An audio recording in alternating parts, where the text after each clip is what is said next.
And now, the best 60-ish seconds of your week.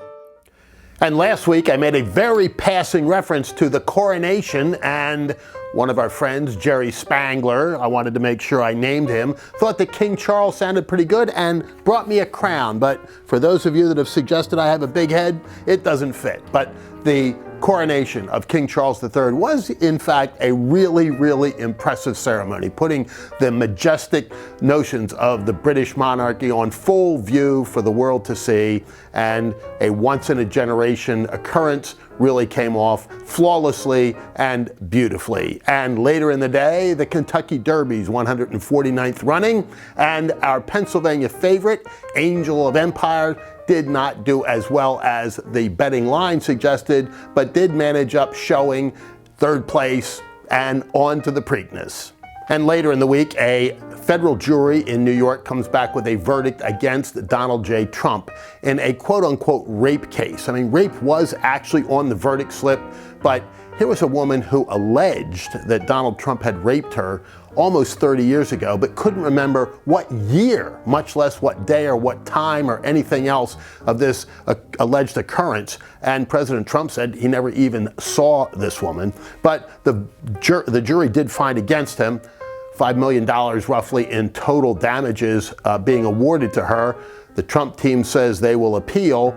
And all that is the legal side of the case. The political side, though, frankly, even David Axelrod, the person that put together Barack Obama's famous campaign back in 2008, says this doesn't have any implications politically whatsoever. In the wake of the indictment of the former president of the United States, the first time in history that had done on the most thin of cases, President Trump's popularity actually went up, and his support among Republican primary voters and even some Democrats went up. And you notice that none of his GOP rivals have had the temerity to criticize him in the wake of this verdict, and we'll see whether or not it holds up on appeal. But this much we do know: it's pretty tough for Donald Trump to get a straight jury in New York.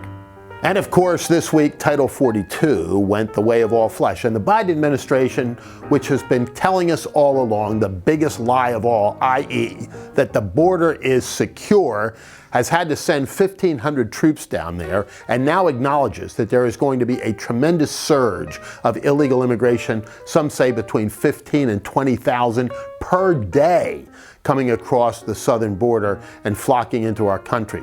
This is a huge problem occasioned by the failed policies of the Biden administration and the failed and incompetent, I won't even call it leadership, but guidance, whatever you want to call it, from Alejandro Mayorkas, who has done a terrible job, lied about it to the American people and to Congress, and then sat there smugly and arrogantly refusing to answer any questions about what he's done or has purported to do. This is a real tragedy, and a worldwide tragedy in many respects. And the drugs that are coming over the border, coupling up with the fentanyl crisis already with us, really have frightening implications. And what the Biden administration will do about this in days to come, at this point, is only words, but the actions are going to speak much louder. They've got to do something there, because this is a serious, they would say existential crisis.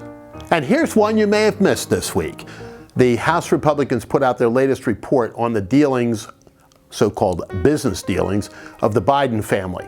The media simply didn't pick up this story. And you've got to wonder why. They've got their focus completely on Donald Trump and anything that he does that they can somehow try to spin into a negative narrative.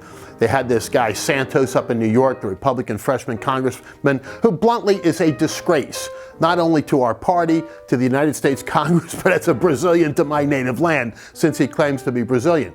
But they were able to prosecute that thing almost instantaneously. The charges only began to come to light. See, this isn't totally edited and scripted, as some of you think. This is as extemporaneous as it can be, and every once in a while I get tongue-tied. But the Department of Justice was able to come after him in rapid fashion. But what are they doing about Hunter Biden and the rest of the Biden family, whose known means of survival at this point is influence peddling of the worst sort?